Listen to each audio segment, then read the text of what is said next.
Well, the agribusiness tourism began here on the farm probably about 15 years ago. It was sort of very much a side thing to farming truffles.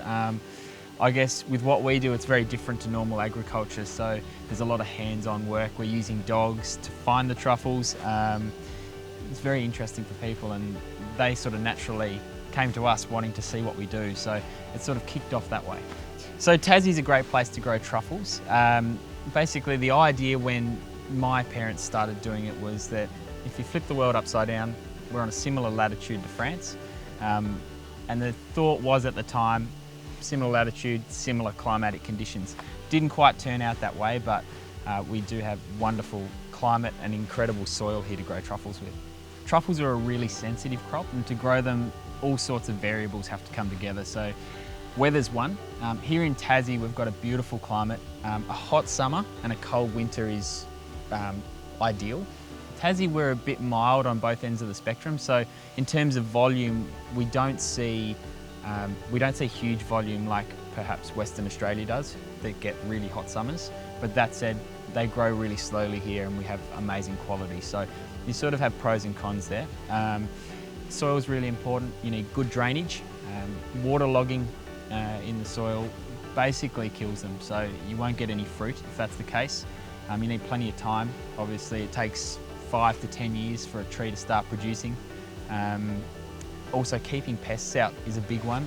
We live in a part of the world where wildlife's abundant, and these things start to smell and everything just converges on the truffery. So keeping animals out is really important as well. Our truffery is just outside of Deloraine in northern Tassie. Truffles are basically the fruit of a fungi that grows on the roots of oaks or hazelnut trees. Basically, the fungi will colonise the root system, and if you imagine mould on an orange and you put it under a microscope and the mould has millions of little hyphae going everywhere, that's basically what happens on the roots of oak trees. And it doesn't occur naturally, so we actually inoculate the tree as a seedling, and that'll colonise the root system. We plant it out. It takes 5 to 10 years for it to actually mature and become ready to fruit. And the fruit is what we're after, is the truffle, and the truffle is just a big spore sac. So the fungi itself can't actually move around. It's stuck underground. It can't blow in the wind and move around that way. So it relies on producing a really smelly fruit, and in the wild a pig would come along, eat it and excrete it under another tree, and that's how to get around. The way all this started for me was really, I suppose, quite organic. I fell into it. Growing up here on the farm, there's a natural interest in just following Dad around and learning about the truffles without even knowing I was doing it. It was just looking for buried treasure. And I guess since then, you don't realise growing up, but you accumulate quite a bit of knowledge, especially in an industry that is really young in Australia. And you know, my parents were the first ones in the country to do it. So I was sort of, without even knowing it, along the education and along the ride with my parents, figuring out how to grow this product here in Tassie. So that's probably the biggest education you could get. But since then, I've always had a natural interest for agriculture and the land. So I studied ag science at university. And as far as qualifications go, that's it. But I've done a lot of work on many farms all over Tassie. My dad had a drainage business, so I learned a lot about different farming operations through working on making their systems more sustainable. The business has changed so much over the years, from growing truffles and sending them to Japan and America, and no one in Australia really knowing what they are, let alone wanting to come and see what's happening.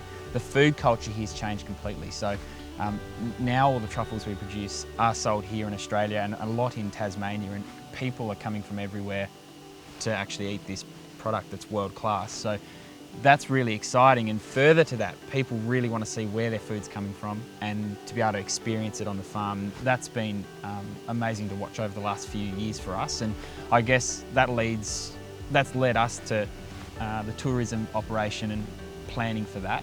We're not really sure where it's going to take us at this point. We've been throwing it around for a couple of years, and it's been very much a sort of dip the toe in the water and a low-key operation to start with.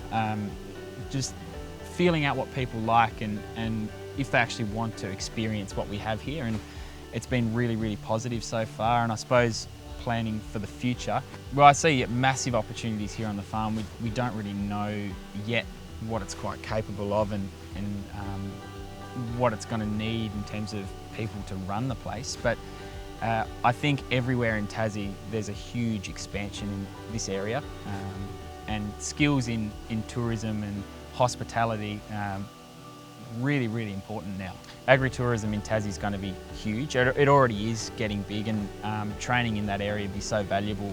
You know, for us as a business, we're going to be looking for people that are going to be capable and know what to do. My journey into this has been really organic. It's pulled me into it, and it's sort of a learn as you go. And I think if you want to get skills in that industry, you really need to be around it, because each business is so different. We're growing truffles. Not many people know about growing truffles, and I guess all the knowledge that you need on an individual business, it'll vary from one to the other depending on what service you're trying to give. So there couldn't be any better training than actually getting on the farm, for instance, and learning that way. I just think it is absolutely vital that you learn on the job, and any training such as a vet course that allows you to do that is going to be fantastic. You're going to learn things you couldn't possibly learn sitting in front of a book. It's just the way life works. You need to be in it.